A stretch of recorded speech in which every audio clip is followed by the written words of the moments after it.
Why should I believe that account as opposed to maybe like the Book of the Latter-day Saints or the Quran? Excellent question.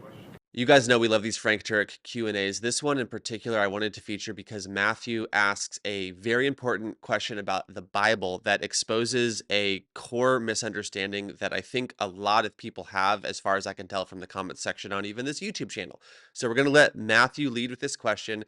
Dr. Turek will answer, and then I have basically 3 takeaways on the back end that I think are very important and that I hope will kind of pull this all together. With that being said, let's do it. Let's dive in. Yes, sir. What's your name? My name's Matt. Hey, Matt. Hello, nice to meet you. You too. So Matthew, by the way, means gift from God. Did you know that?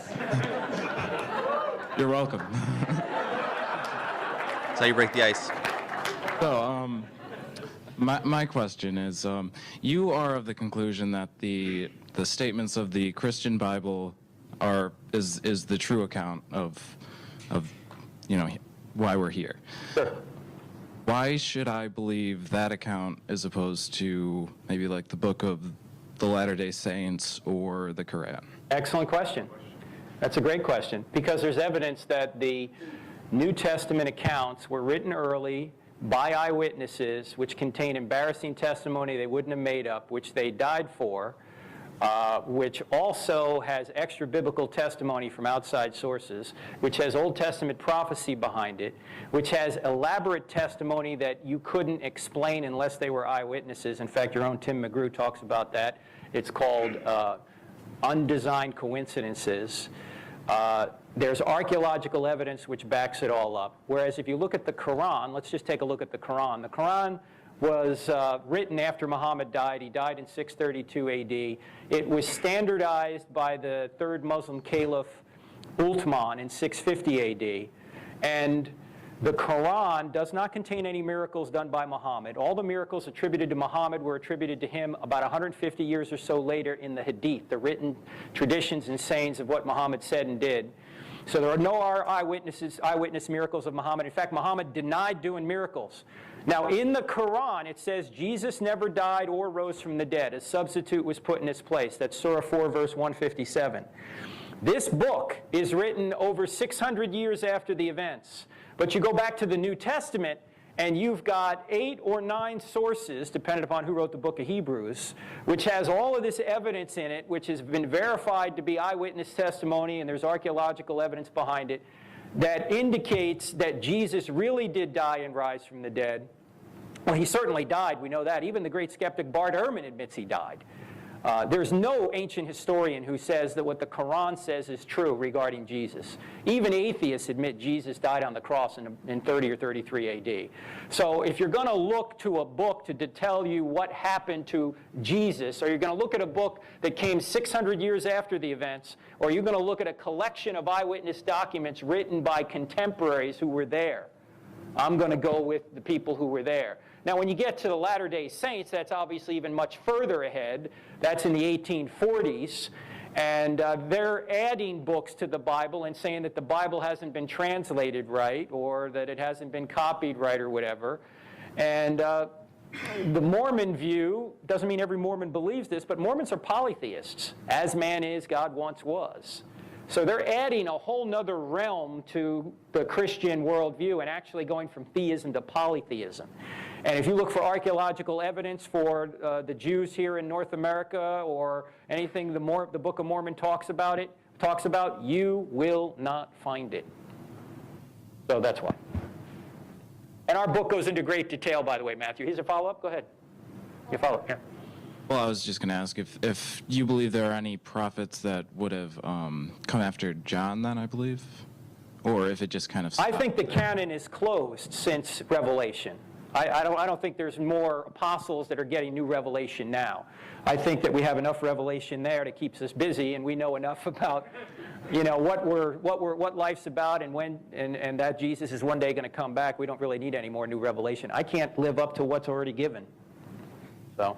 All right, thank you. All right, thanks, Matthew. It's important to note that the Quran directly contradicts the Bible and history. 2 different claims that directly refute each other cannot be both true at the same time and in the same sense. And this is what you have literally when it comes to the death of Jesus on the Roman cross. You have history corroborating it, you have the Bible claiming it, and then you have the Quran saying, no, that actually didn't happen. So I think that that point is also significant. You say that it's under scholarly dispute among historians that Jesus actually existed.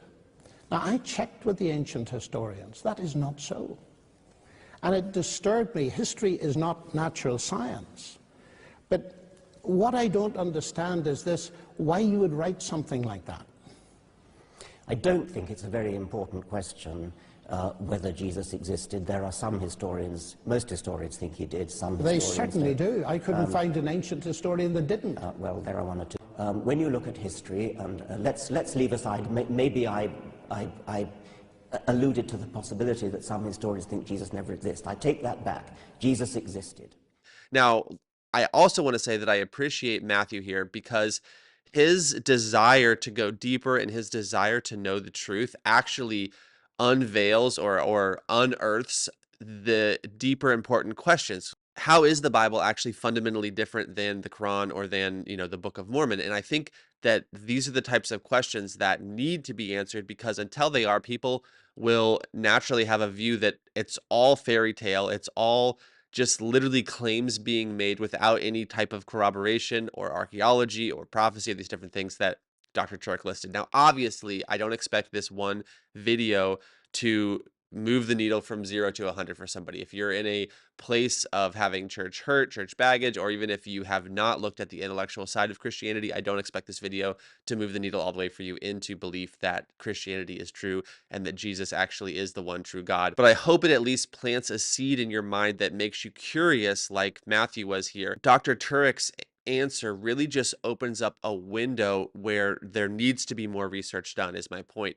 And so let this video be an invitation to go and do that research, or feel free to binge more videos on this channel to pick out the questions that you have that you don't feel like you have good answers for. I'm fairly firmly of the opinion that often what stands as the difference between belief and unbelief is some misconception or obstacle, some unanswered question, some wrong view of who God is, some wrong view of who we are as people. And so I'm a strong believer in the idea of leaning into questions. Questions are good.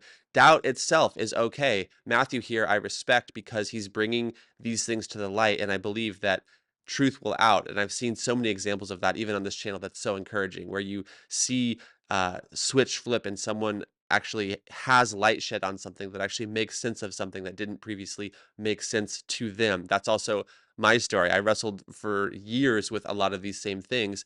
And what happens, though, is if you're genuine and earnest and you seek, you will find, because God wants to reveal himself to us. God is not in the game of hiding, of concealing himself, his nature, his love from those who are earnestly seeking it and meeting God on his terms.